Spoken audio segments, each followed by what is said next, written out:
Sejam todos muito bem-vindos a mais um vídeo do canal baseado em fatos reais. Hoje iremos conhecer a história do homem do Machado de Nova Orleans. Um homem sanguinário e misterioso. Um assassino que amedrontou os moradores da cidade, motivado por racismo e xenofobia. E também nunca veio a ser descoberto quem era esse homem, apesar de isso já ter acontecido há mais de 100 anos. Mas já de antemão, eu peço a vocês que deixem o like no vídeo, que me ajuda muito, ajuda a impulsionar o canal. Deixem seus comentários, que eu fico muito feliz em ler, e isso também ajuda a mostrar para o YouTube que vocês estão gostando do meu conteúdo. Se inscrevam no canal e ativem o sininho de notificação, porque assim vocês não perdem mais nenhuma história. E muitas histórias em dias aleatórios vão começar a surgir. Inclusive essa história, que terá uma segunda parte. E compartilhem com seus amigos, com seus parentes, com seus vizinhos, para que eles também tenham uma boa história para ouvir. Vamos então à nossa viagem no tempo? Hoje vamos viajar para o ano de 1919.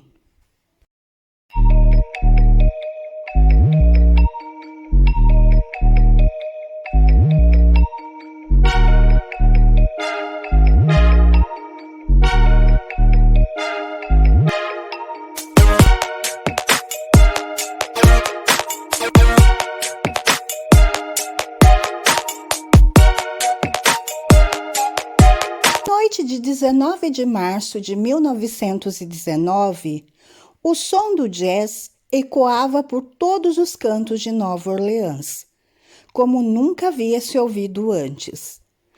Todas as danceterias e bares estavam lotados e as bandas tocavam em festas em dezenas de casas espalhadas por toda a cidade. Entretanto, apesar de ser conhecida como berço do jazz, a cidade seguia o ritmo dos saxofones, não por prazer, mas por medo.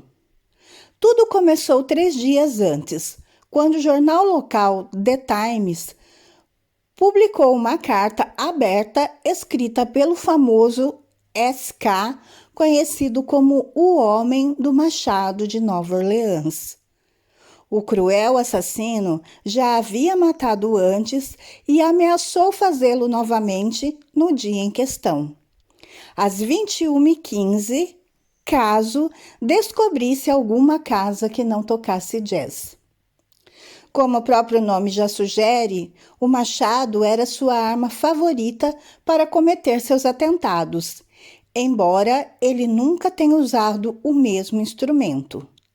Muitas vezes, o maníaco utilizava uma machadinha, navalha ou o que estivesse à sua disposição, até mesmo uma faca de açougueiro. Embora ele tenha atacado cerca de 1 dúzia de pessoas com esses instrumentos ao longo de 1 ano e meio, o S.K. nunca foi pego. Mas várias pessoas suspeitavam quem era ele e o descreveram como um homem de pele escura, outros como um homem corpulento e que usava um chapéu virado para baixo. Essas vagas descrições obrigaram as autoridades a lançarem uma ampla rede de investigações de suspeitos. Inúmeras pessoas enfrentaram interrogatórios e até algumas das próprias vítimas se tornaram suspeitas de serem o homem do machado, como foi o caso de Luiz Besumer. No entanto, cada investigado era derrubado ladeira abaixo por falta de evidências. Pesquisei muito, eu li muito sobre essa história, eu fui em todas as fontes de matéria que eu pude encontrar e eu consegui formar quem talvez tenha sido mesmo essa pessoa, e eu vou trazer isso para vocês futuramente num vídeo explicando melhor o porquê eu cheguei a essa conclusão.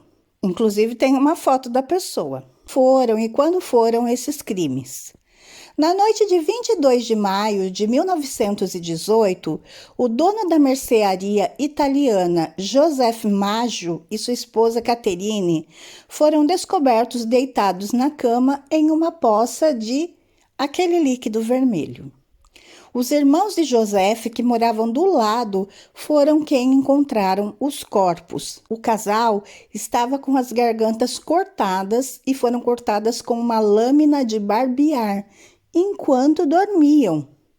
Suas cabeças foram então esmagadas com um machado. O pescoço da mulher estava tão cortado que estava quase separado do resto do corpo. A pessoa que fez isso havia entrado na propriedade com uma madeira, forçando a porta dos fundos. Após o cometido, o machado foi deixado no banheiro e a navalha no jardim do vizinho.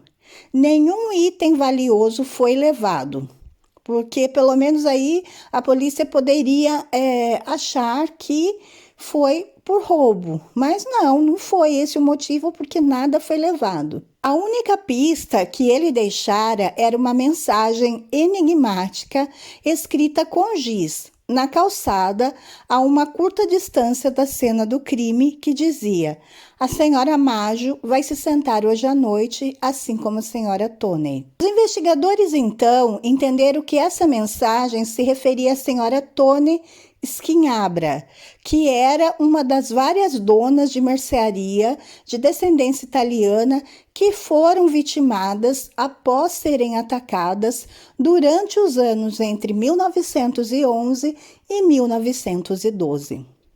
A maioria daquelas vítimas havia sido agredida por um homem que empunhava um machado, que havia entrado em suas propriedades à noite, batendo um painel na porta dos fundos. Aquele podia ser o esboço do que estava por vir anos depois. Após isso que aconteceu com os Maggio, o homem do machado atacou novamente. Em 27 de junho, o padeiro John Zanca foi fazer uma entrega no supermercado da propriedade de Luiz Besumer. Percebendo que algo não estava certo, Zanca foi até a porta nos fundos da loja, onde sabia que Besumer e sua amante Henriette estavam morando. Foi então que ele encontrou o Besumer coberto de líquido vermelho, mas ainda vivo.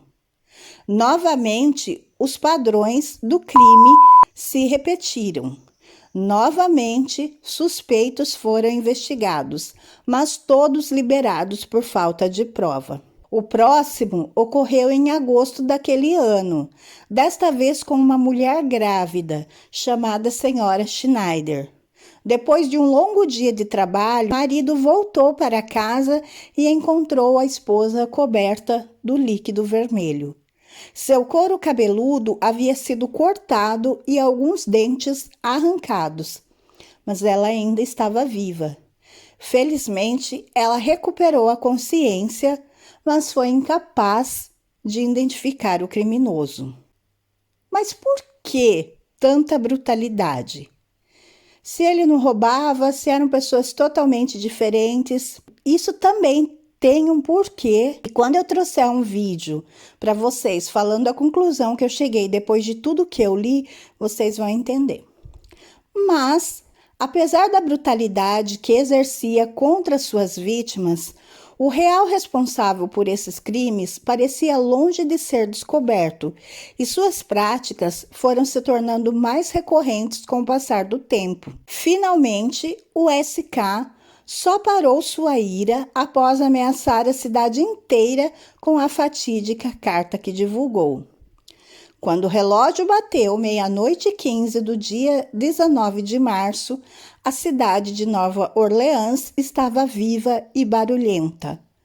Um compositor local, Joseph Dafla, até mesmo criou uma música para aquela noite. O som foi um enorme sucesso. O clima parece ter agradado o criminoso, afinal, nenhum crime foi registrado naquela noite. Posteriormente, ele voltaria a atacar 3 pessoas: Steve Boca, um dono de mercearia, no dia 10 de agosto, A jovem Sarah Lauman, de 19 anos, na noite de 3 de setembro de 1919, e Mike Pepitone, na noite de 27 de outubro de 1919. E prestem bem atenção nesse nome, no Mike Pepitone, porque ele foi o último atacado pelo homem do machado. Como Jess parece tê-lo acalmado, preconceitos raciais podem tê-lo irritado. Uma teoria sustenta que os ataques foram motivados racialmente, já que a maioria das vítimas eram imigrantes ítalo-americanos, que estavam enfrentando uma onda geral de fanatismo nos Estados Unidos durante aquela época. Sob essa ótica, os investigadores também questionaram se os crimes não podem estar relacionados à máfia. No entanto, esse ponto de vista nunca pôde ser provado verdadeiramente.